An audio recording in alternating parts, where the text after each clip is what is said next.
As many of you no doubt know, this year marks the quincentenary, the 500th anniversary of the Protestant Reformation.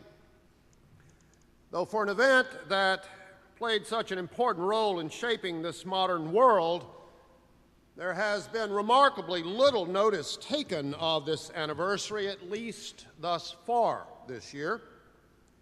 Perhaps that's because most of the observances will take place later this year on or around October 31st, the date that is universally, though somewhat arbitrarily, taken to mark the beginning of the Reformation, that being the date on which Martin Luther is said to have nailed his 95 Theses to the door of the Wittenberg Cathedral. And certainly it was from that date onward that the movement we now call the Reformation gathered considerable momentum. But that being the case this year, I wasn't surprised then when I saw a new book just published on the Protestant tradition, a new book that is reviewed in the most recent issue of the Presbyterian Outlook. The journal, incidentally, where a little over 16 years ago I happened to notice an ad for a church in Philadelphia then looking for a minister. Well, when I saw the title of this book, I was frankly more than a little shocked, given the fact that we are this year celebrating such a milestone anniversary. Because the title of the book is The End of Protestantism, a rather discouraging thought in this anniversary year. Well, once I'd actually read the review, however, it was pretty clear that a more accurate title of the book would have been The End of Denominationalism, meaning that tendency that certainly is endemic among most Protestant churches to splinter into ever smaller entities to the point that there are now over 10,000 Protestant denominations in the U.S. alone, including dozens of Presbyterian denominations, many of them offshoots from the PCUSA, to which, of course, we belong. Now, I would certainly agree that the tendency to splinter, which is so common among Protestants, and perhaps more so these days than ever before, is frankly a scandal. For all the virtues of the Reformation and its undoubted achievements that are of enormous significance, still, it is also clear that the Reformation unleashed in the church a very dangerous virus of the very sort that Paul lamented in Corinth now nearly 2,000 years ago. This tendency to divide up into factions of the like-minded who are then reluctant to worship with anyone who does not think exactly like they. Sadly, it must be noted that this has certainly been all too true of Presbyterians since the earliest days of our history in this country. Indeed, this very congregation experienced just such a split itself in the 1740s, which led to the founding of Second Presbyterian Church, which was not simply a new congregation, but a congregation allied with a different wing of the Presbyterian Church, the New Lights, as opposed to the Old Lights. Now, such divisions have continued to occur over the years, most recently over issues such as women's ordination and same-sex marriage. And all of this has resulted in a myriad of new denominations, generally known by their acronyms, among them, to name just a few, the CPC, the OPC, the BPC, the PCA, the EPC, and on and on and on.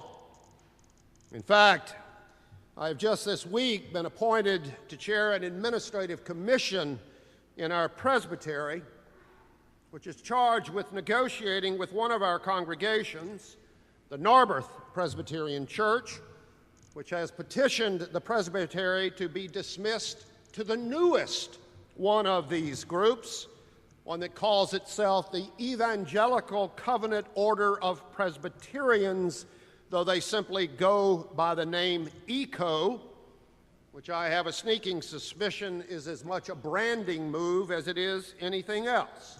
The term ECO having a nice ring to it these days. Well, several of us from the presbytery met with the session of the Narberth Church the other night to hear their concerns and learned that the concerns focused on a handful of issues that they had with the PCUSA, disregarding the vastly larger number of issues where we are in complete accord. But that's what it's come to. It has to be total agreement for anyone to feel like they belong. And all too often, this is where the Protestant impulse seems to have led us, in the process creating ever more and ever smaller denominations and making a mockery of the prayer that Jesus uttered on the last night of his life when he prayed that his followers might be one, just as he and the Father were one. In fact, when I checked out the author of that new book on the end of Protestantism that I mentioned earlier, I discovered that he belongs to a Presbyterian denomination I have never even heard of, a denomination that consists of a grand total of 78 congregations. Now, I think it's pretty clear that this is not what Martin Luther and John Calvin had in mind, and it really does have to end. Otherwise, there are going to be as many Protestant denominations as there are Protestants, each of them with one member, though no doubt even then we will find a way to split. Well, after thoroughly depressing myself wading through this sordid history of schisms, of which our tradition certainly carries as much blame as any other, and of which we should certainly be ashamed, I then happened upon some much better news. Much better news in that same issue of the Presbyterian Outlook. It was a very brief article about a new movie that has just come out and which I suspect some of you have seen. That movie is Hidden Figures. Anybody here seen that? Well, some of you. It is the story, and pretty much the true story, of three young African-American women who played a critical role in the early years of the American space program, though not without considerable resistance given the times, which of course was the early 1960s. The heroes of the story, and I mean heroes in the best sense of the word, are the three young women, naturally, as well as a couple of administrators in the NASA hierarchy and even one of the astronauts who supported the efforts of the women and stood up to the resistance in both NASA and among the people involved. And as it turns out, and this is the good news that I would share with you, two of the heroes of this story, one of the young women, named Mary Jackson, and the astronaut, who was John Glenn, were, and in Jackson's case still are, Presbyterians, as was Glenn until the day he died just last year. Now, I'm sure in part that's just coincidental, and that these folks might just as easily have been Methodist or Baptist or Roman Catholics, as indeed others of them may well have been. But I am just as sure that it is not a complete coincidence that two of these folks were Presbyterians, because their actions in this regard illustrate what is in fact a classic Presbyterian character trait, that being stubbornness. and stubbornness in their insistence upon standing up for what seems to them the right thing to do, no matter who or what opposes them. Tom Wolfe, in his classic story of the 7 original Mercury astronauts, the title of that book was The Right Stuff, which was later made into a pretty good movie itself, called it Glenn's pure, unreconstructed Calvinism, a trait which, frankly, did not endear him to his fellow astronauts on several occasions. And while I don't doubt but that similar traits can be found in many other religious traditions, still it is also fair to say it is distinctively Presbyterian, in large part because of the particular history of our tradition in this country. In fact, there is a statement that goes back to the earliest days of Presbyterianism in America, a statement which is called one of the historic principles of church order in the original Book of Order adopted in 1789 when our denomination came into existence, and is in fact still in the Book of Order today. And that statement, that slogan, is this: God alone is Lord of the conscience. And if you do not leave here today remembering anything else, I want you to remember that statement. God alone is Lord of the conscience. It is that conviction that we are ultimately answerable to God and to God alone, which is part of our DNA as Presbyterians. And it explains a great deal about who we are and how we got to be that way, both the good side of that and the not so good.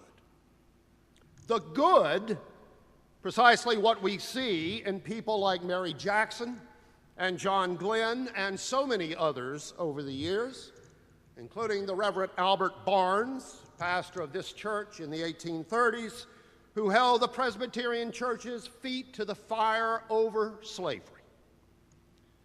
But unfortunately, it also explains very much about our less than positive trait, because all too often, standing up for what we think is right leads to our thinking of ourselves as the judge of what is right and wrong for everyone.